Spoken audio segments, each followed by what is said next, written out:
TV3, and as promised, the head coach of the Montclair Mounties lacrosse team has joined us, Chris Johnson. And Chris, you're coming off that natural high that a state championship always brings. Congratulations. Thank you very much. Tell us a little bit about that game against Ridgewood, your nemesis over the last, 5-6 games, I guess, prior? Well, we had played 4 previous games to the Saturday championship game, and obviously we hadn't come out on top in any of them, so it was a nice win for us. So I guess they were our nemesis. Take us through the game a little bit.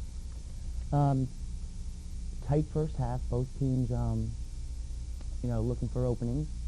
We took a 3-2 lead going into halftime, if I remember correctly, and then traded goals in the third quarter, 5-4 going into the fourth quarter, and then we put a little streak together, and opened it up, and it was just really a great team effort. There was no moment where you said the game's in the bag or this or that. It was just a good lacrosse game, and the kids played hard the entire 40 minutes. I guess it was about 3 weeks or so, or a month ago, Rob Matola was away, and I filled in for him on Sports Report, and we had stopped by at a practice of yours following your loss to Westfield. Mm-hmm. And we spoke to a couple of your players, and they said, well, we started out the season with 2 goals. One was an undefeated season, and one was a state championship. And we lost the undefeated season goal a little while ago, so we always had the state championship to focus on. So the loss to Westfield didn't bother them so much because the goal of state championship was still there, and they couldn't have had an undefeated season. That loss didn't knock them from the ranks. And to a man, the 3 players we spoke with all were convinced that with hard work, Montclair would come away with the state championship. And of course, this was around the time that Columbia had beaten Ridgewood, and it was that started that period where there seemingly was a new #1 team every week in the Star Ledger's polls. But certainly your kids had an idea that you could pull it through, and it seemed almost to be a calm among the players that, hey, no problem, we've got the ability, and we can get there, and we can win it. Yeah, well, they're a seasoned group, and they came very close to winning it last year. And when you do that, you automatically put a lot of pressure on yourself where you might not be considered successful if you don't surpass what you did the year before when you have a senior group. And I give the kids all the credit. They took every game one at a time. They understood the importance of getting the best seed for the tournament. We got one of the top 4 seeds, which gives you a home quarterfinal game, which is very important. And then they just took the tournament one game at a time, and they stayed focused, and they knew what their goal was. That was said the first day of practice, what our goal was. So, did last year's loss in the state championship to Ridgewood, in the looking back at that game, did the good season that you had kind of get lost in that one game? Did people kind of forget that you had a pretty good year last year? Well, I don't want to say forget. It's having experienced it this year and getting that close last year, it's only human for everyone to feel a little disappointed. If you lose your last game, it leaves a little bad taste in your mouth. But I think once everyone had a couple weeks to think about it, they were just very proud of the young men who got us back to the final last year, and it was a big thrill. I think we were more prepared for the semifinals and the finals this year because of last year. Coming into this season with a veteran cast, with a lot of experience, did you do things a little differently? Were there certain things you didn't have to do because you had that veteran group? Yeah, well, I think every year that you have a group, you kind of read them and you see some you have to, kick in the tail a little, and some you have to, run around with this and that. With this group, it was just really talking and explaining, and we were always on the same page. They're a very intelligent group of young men, and I thought we had a very intellectual approach, both the coaches to them and them to the coaches. Mm-hmm. Tell us a little bit about the individuals on your team. Well, we have 24 members of the varsity, and 17 of them are seniors. Just a great group of kids. Captains Ted Westell, Peter Gilligan, and Chris Nippes. Outstanding. They represent the team beautifully. Those are the 3 boys that we spoke with. Yes. At the practice that I was referring to earlier. Good group of attackmen. Danny Wolf, Greg Donahue, Eric Weintraub, Matty Givens. Testing your memory here. Yeah, I am. I don't know if to name everyone. I hate to do that. But Matty Roslin with the midfield, and Derek Mills, Timmy Kennedy, Jimmy Crane, who did a great job for us on face-off, another senior, Fumio Sugahara, Jordan Ross, outstanding kids. Goalie Dave Narvaez, boy, I am testing my memory right now. Will Conley, great football player at Montclair, and did a great job for us defense. Another senior, Brett Stratton, Comfort Mutsa, who was just super down the stretch for us. I hope I didn't miss anyone. But just a great group of kids to be around, and great athletes, and great students. So, can you take an athlete and make him a lacrosse player? Is it that kind of sport, or do you have to pick the stick up at a real early age? No. We had some freshmen this year. We had a dynamite freshman team. Coach Haig, Jim Haig from Montclair, they're 15-0. And we had a number of young men that we had picked out of his ed class. I taught the 9th graders this year. I went up to a couple and said, you'd be really good. And a couple of them were really good by the end of the year. It's hand-eye coordination, and it doesn't take that long. What was their reaction when you went up to them and said, I think we're going to make you into a lacrosse player? Well, some of them didn't have much reaction because they didn't know what lacrosse was. But after we talked a little while, and once you're around the older members of the program, the upperclassmen, you start to feel a little bit like a member of a family. And it's very effective being around the type of seniors that we had this year. It seems to me, and I am a complete outsider when it comes to the sport. I did not see the sport until I came to suburban Cablevision, and I'm still trying to learn some of the nuances of the game. But it seems to me that when you get hooked by it, more so than some other sports, it sticks with you. I mean, you play the sport. You don't just stop playing it. I mean, you find a league somewhere, you find an in-town program, you get guys that you played high school lacrosse with that'll just go to a park, and you still play. I mean, like ice hockey is that way too. I mean, you get guys playing at all hours. 50-year-old guys who are out there skating. It just seems to hook you. Well, it's a beautiful game to watch, and it blends so many qualities of sports that most people enjoy. Hitting from football, transition type goals from basketball, like layups, slam dunks, whatever. And it's just, I think it's just a beautiful time of year too. The spring, being outside. It's a very addictive game. Although this year the weather was not exactly conducive to being certainly wasn't, outside not early. and enjoying it. With this club, you lose early. Was there a lot of deflation involved? I thought maybe we might have deflated, well, not deflated. I know we felt terrible after the Ridgewood game. But I also thought that was important because we had a little talk.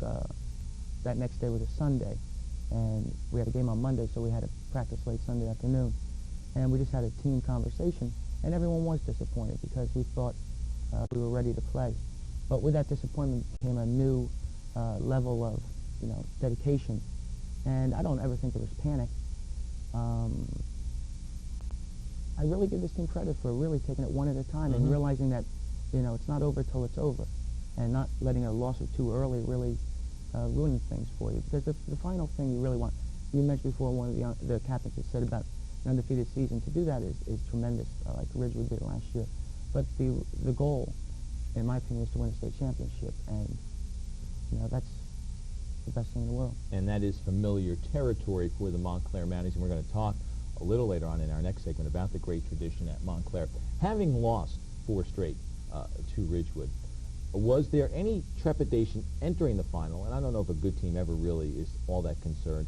Or did you have to address it with the troops? Did you say, listen, let's not worry about it? Or was there just a general understanding, that's the past, let's take it, as you said, this club took it one game at a time? Yeah, well, I give Ridgewood credit for winning those 4 games against us, and many of them were tight. Many of them could have gone the other way very easily. But some of the members of this varsity team weren't on those teams. So I think it got, like it's the media's job. Some things get blown up, and the coaches' confrontation. And the beauty about Saturday's game was that there was just 2 good lacrosse teams on the field, and they decided the issue. And there weren't a lot of penalties called, so it really was just a game played by high school athletes, which was great. We talked about it just so we could say, it's there, but we know that if we come to play our game, we'll be fine. Yeah. Anybody on your club this year, and we've got about a minute before we go to a break, anybody on the club this year that really raised his game a notch or two that you said, wow, we didn't know that he was capable of that effort? Well, I knew this young man would be capable. Derek Mills, who filled in for us late season when Ted Westell broke his leg, just turned in a super playoff. Finished the year with 25 goals. I believe he had 12 in the last 5 games or something astronomical like that. Danny Wolf stepped in at attack this year from midfield last year, finished with 83 points. Comfort, his first varsity year. Comfort Mutzer, the defenseman, that just played magnificently all year. David Narvez, first year as a varsity starter goalie, was super in my opinion. There's so many young men that just stepped up. It was a real team effort. What improved more dramatically, offense or defense, as the year went on? Well, our defense became more solid and more dependable as the year went on, when we got people back to maybe where we had intended them to be the whole season. But the offense also became more refined and much more patient. I think the problem the first time we played Ridgewood this year is that we tried to get 10 goals in the first quarter, everyone just jamming the crease. They learned how to keep the ball in their stick, and as long as we had the ball, that was the best defense we had. They were very patient. Chris Johnson, our guest, the head coach of the Montclair Mounties, winners of the state championship this past Saturday. We're going to take a short break. We'll come back more and talk some more lacrosse right after this.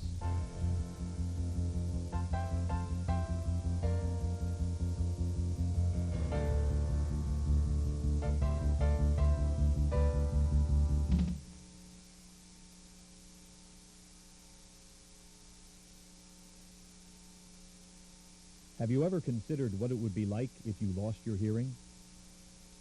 Hi, I'm Pat Jeswaldo. Many musicians suffer hearing loss due to loud music. If you have ringing in your ears, chances are you will develop hearing loss. For more information on hearing protection, call HEAR, Hearing Education and Awareness for Rockers.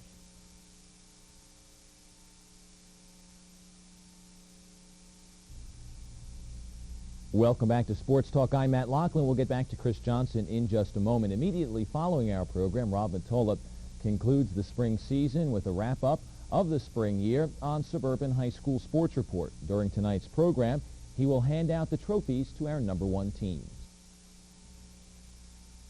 And our #1 boys lacrosse team for the 1992 spring season, the Montclair Mounties. Right now we're joined by head coach Chris Johnson, athletic director Wendy McGriff, Mr. Weinheimer, the principal of Montclair High School, and also Dr. Fitzgerald, who is the superintendent of schools here in Montclair. And Chris, on behalf of Matt Lachlan, our sports director, Paul Spahala, our assistant sports director, congratulations on a great season. Thank you very much. Appreciate it.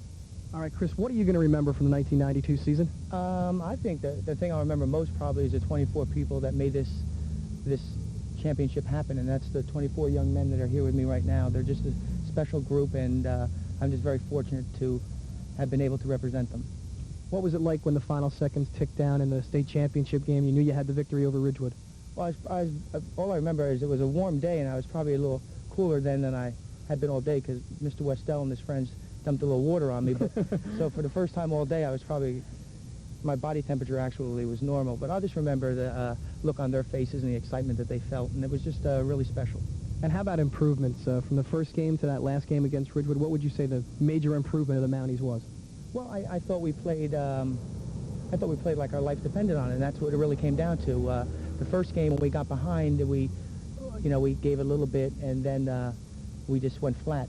This game, when we were tested, we came back, and we just kept coming back, and there was no quitting them, and that was the difference. They challenged for every loose ball, and they were just outstanding. All right. Congratulations, Chris, Thanks once again.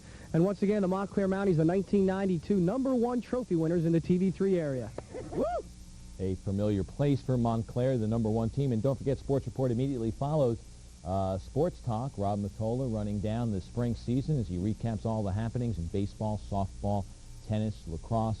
That's tonight, immediately following our show at 7:30, coming up in about 12 minutes or so. And again, Friday the 12th at 7:30 p.m. Chris, does a coach enjoy a championship as much as a player, or does he just enjoy it in a different way? I would think it would be a thrill to be a state champion as a player, because you are actually on the field doing it. I just know from my angle, I couldn't be happier. I just feel like we set a goal, and then we worked every day for it. And I mean, when I say we, the team and the assistant coaches, and we stayed positive when we had to, and just had a lot of fun doing it. I really enjoyed it as a coach. And those things are all the ingredients to what probably is a more special year than just the wins and losses. I mean, it's wonderful to crown it with the state championship, but, you're talking about growth and fun and enjoyment and all these intangibles that go into a successful season. Well, as the player said last night at a banquet, they were boys and they left, the seniors and members of the varsity left as men. And to hear someone say that's leaving your school in a couple days and going on to college, it makes you feel great. What do you like about coaching? I mean, you go all the time. I mean, you're always involved in the Montclair program somehow, not just lacrosse. I guess I just love sports, and I like to compete. And I really enjoy doing it at Montclair High School. It's my alma mater, and I feel very lucky to be there with a school with a great sports tradition like we have. I just really have a good time all year. It doesn't seem like a lot of work, you know, when you enjoy yourself. Did you always want to be a coach, or was there a moment when you said, I'll give it a shot? I guess through high school, we had some great phys ed teachers when I was in high school, and some of them really made a big impression on me, and I decided that's what I wanted to become. Who were some of those who made an impression? Well, obviously Mr. Gibbs, who was, you know, everyone knows he was a great coach, but he was also a tremendous teacher. Homer Robinson, who's still at Montclair High School, and you know, comes and supports us all the time and helps out with the team, giving the pep talk when we need it. So just men like that, and some of the lady phys ed teachers too. It's a great occupation. Gil Gibbs, of course, responsible for basically putting New Jersey lacrosse on the map, and a wonderful man who died way too soon and had a great impact on a lot of people. I never had the privilege of knowing him. What was he like? Just the type of person that you wanted to be around, whether he was walking down the hallway at Montclair High School or on the field rallying his troops. He was just a positive person, and he helped a lot of people, and not just the athletes who played for him. Just a great man who still means a lot to a lot of people. I'm trying to recall who it was. It was John Petronacci or Ron Anello, a couple of Montclair guys that I had dinner with a couple of weeks ago, and they were talking about Gil. And somebody said, you know, I wish I knew who said it. They said, you know, great guy, and they were giving all those stories. But they said, boy, there was a phys ed teacher. There was a guy who was, I mean, you know, old-style phys ed, perfect health, could probably do 1,000 push-ups or 1,000 sit-ups. Beat kids in half the games. He made it a lot of fun. Yeah. And I think when I say that he was one of the people who got me thinking about becoming a physical education teacher, it was the way he taught a class, and it wasn't just going to gym class and dribbling a basketball. He made it really challenging. Unfortunately, as we said, Gil died early in life, died of cancer. And interestingly, again, I was not involved with Suburban at the time, or ironically, I guess, Montclair just won a state championship. Suburban sent a camera crew down, as we did last Saturday, to cover the game against Ridgewood, and did some interviews afterward. And apparently they go back to the studio, which at the time was in East Orange, and something didn't come out. So the crew said, well, look, you know, if we can hustle over to Montclair, we'll be okay, and hopefully they haven't left and we can still capture the excitement. They get to the field house. The boys are talking to Gil. Gil's talking to the boys. The club comes out afterward, and they're in tears. And that was the day that Gil told them after the state championship that he had cancer. And needless to say, I mean, they couldn't gather the kind of emotion following a state championship that they did, you know, immediately after the horn sounded. Gil, as I said, put lacrosse in New Jersey on the map, clearly put Montclair lacrosse on the map. Do the kids today, because when I came into Suburban, Gil was a recent memory. I mean, everybody knew Gil. They still remember a decade, 12 years later? He's still a part of the program for the kids? They still understand Gil I think Gibbs? very much so. Because what we get to do at Montclair every spring is just really special, and it's a great thing to be a part of. And many of the things we do were started by Mr. Gibbs and the players back in the early days. And we don't beat it into their head like, be like this and be like that. But we do think it's important that they know who we are and what we're about. And I really think that the kids have an understanding of it. And probably most of them just wish they could meet the guy. There is, of course, a Gibbs game played each year, too, when you go up against Columbia, and so his memory is kept alive that way. What is it about Montclair lacrosse? As I said, you probably have the finest tradition in the state, and clearly Gil was a big part of that, but it continues to this day. Well, the town is so much behind us, and that's 2 times this year I really felt it. One was on Saturday, when I just thought that everyone was, busting open with pride. They were so happy for the kids, and the other was the quarterfinal win against Westfield, where the team played so well in the second half, and it just felt, I really felt everyone was just so proud of what they saw these young men accomplish. And there is such a history at Montclair. We have people who drive to games and come to all our games, and their kids haven't played for, since Mr. Gibbs. It's just one of those games, as you mentioned before, that's so addictive, and it's a great time of year, and it's just very entertaining. Yeah, and it's a very intense sport too, and and a very physical sport. Because Montclair rallies behind the team, and there's so much pride in the lacrosse program, is there pressure? Well, more so than if they didn't care? Well, then there's no pressure. No one even knows about you. I just think they're very supportive, and pressure is maybe something that we stretch at times. I've been at Montclair for 10 years, 7 years as Dean Whitty's assistant, and the last 3 as head coach, and I've never gone into a season not thinking we're going to win the state championship. And I'm not saying that in a cocky way, but that's your goal at the beginning of the season, and if that's pressure, then that's good pressure. Yeah, and the wonderful thing about athletics is you can see how you handle that pressure, not just necessarily in wins and losses, but in some of the things that we talked about earlier, how you handle yourself in a defeat, how you handle yourself in a tight situation. I mean, sports is a great teacher. Yeah, we've certainly learned a lot about ourselves this year, because we saw each other at high times and at low times. Many more high times than low times, but the low times were painful, and sometimes that's when you have to pull together the most.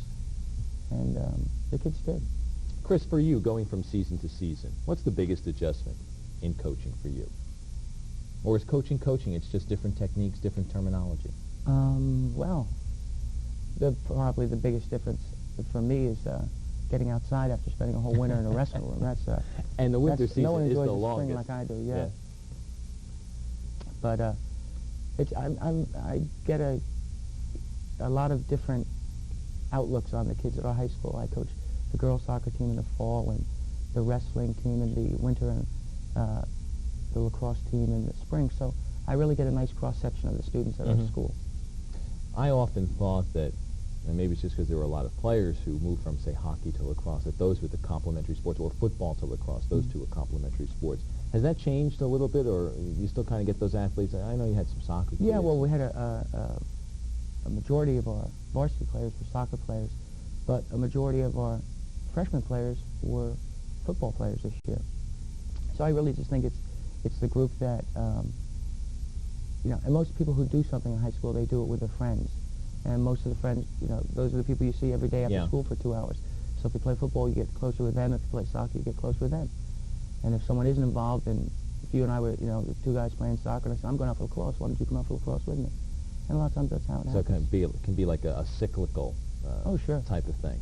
The sport has grown tremendously. A lot more teams are playing. A lot more good teams. Yeah, which makes it difficult for those to remain at the top consistently. Where do you see the sport going? I mean, do you see it continuing to develop? Yeah, I hope it does. I heard someone talking today about maybe Randolph and Roxbury starting teams up. I hope so, because it gives it's just a great sport.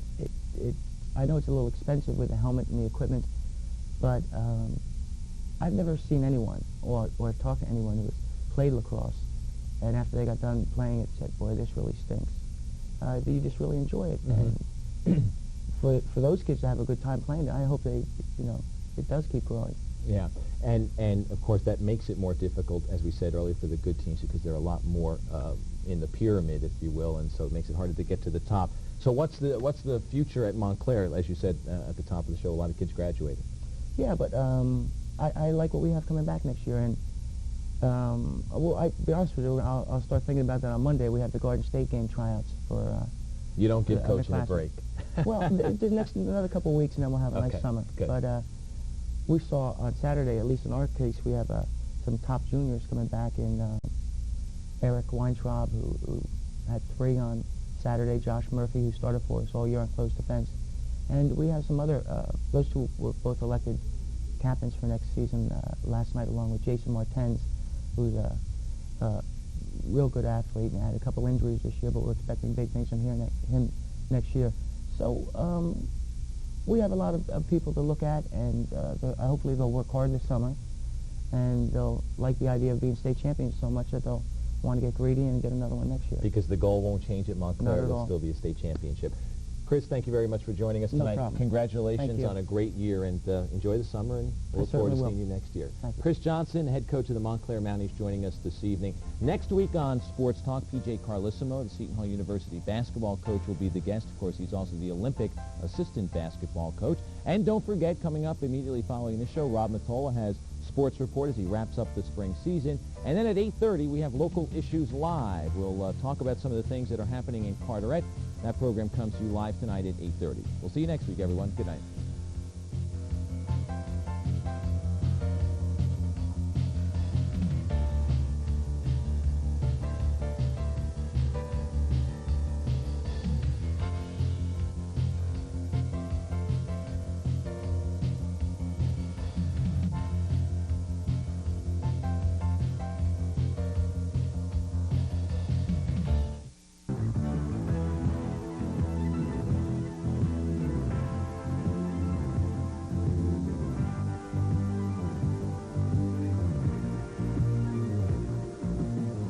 I'm Rob Matola, and welcome to the Suburban High School Sports Report. Well, this is it, our final program for the spring of 1992 and for the entire 91-92 high school sports year.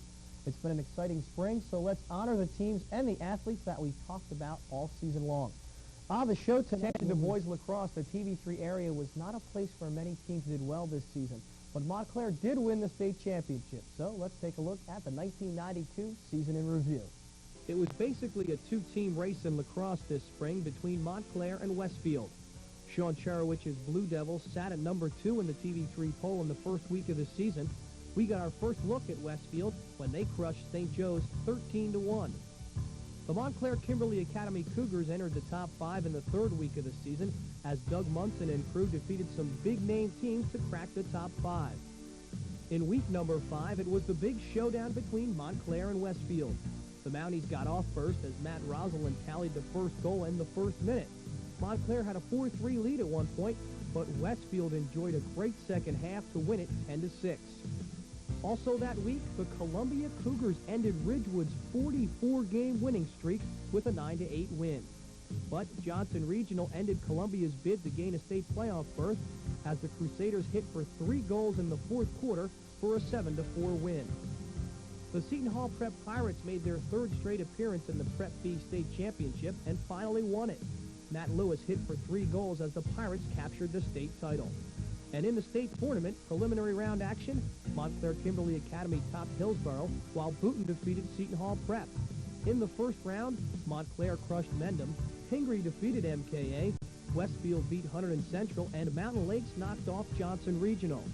In the quarters, Montclair crushed Westfield, and the semis, it was more the same. The Mounties defeated West Morris 13-2, and it was on to the state championship against defending champion and nemesis Ridgewood. This time, the Mounties turned it around, topping Ridgewood and capturing the 1992 state championship. Congratulations to the Montclair Mounties, and Montclair is well represented on this year's all-area squad.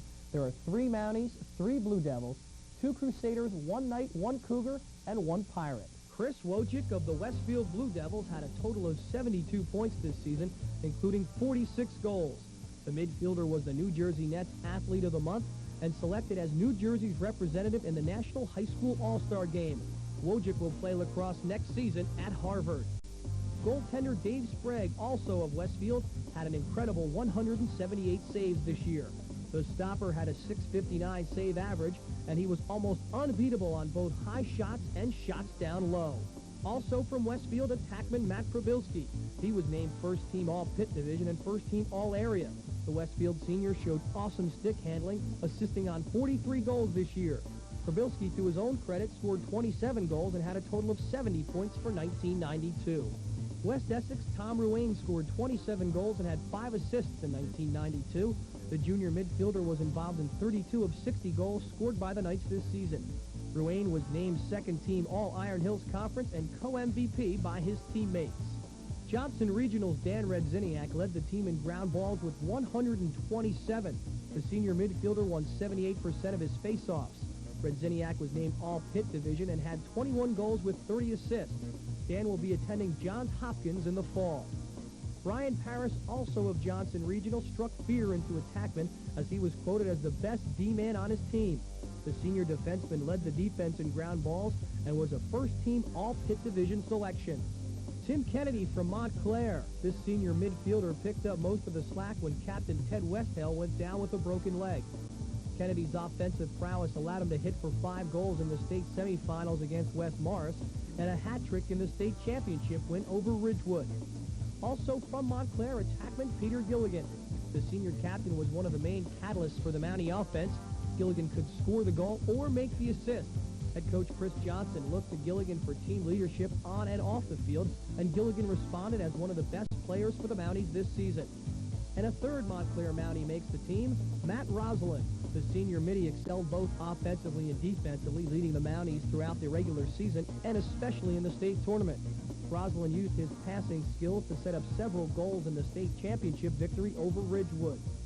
Doug Munson from Montclair Kimberly Academy. The senior captain brilliantly led the Cougars offensively and defensively. Munson helped MKA crack TV3's top 5 as the Cougars got hot around the midpoint of the season. Most of the team looked to Munson for guidance and leadership as he acted as an assistant coach. And finally, senior midfielder Matt Lewis from Seton Hall Prep. The 6'2", 175-pounder hit for 31 goals and 11 assists for a total of 42 points. Lewis was voted MVP of the state Prep B championship game and broke the record of most career points at Seton Hall Prep with 80. He will attend Dayton College in the fall. Well, there may not be too much doubt who the 1992 boys lacrosse trophy winner is, but anyway, here is our final top 5 for 1992. Finishing in the 5th spot, it's Montclair Kimberly Academy, followed by the Seton Hall Prep Pirates at 4. Johnson Regional finishes at number 3. Westfield ends up at number 2.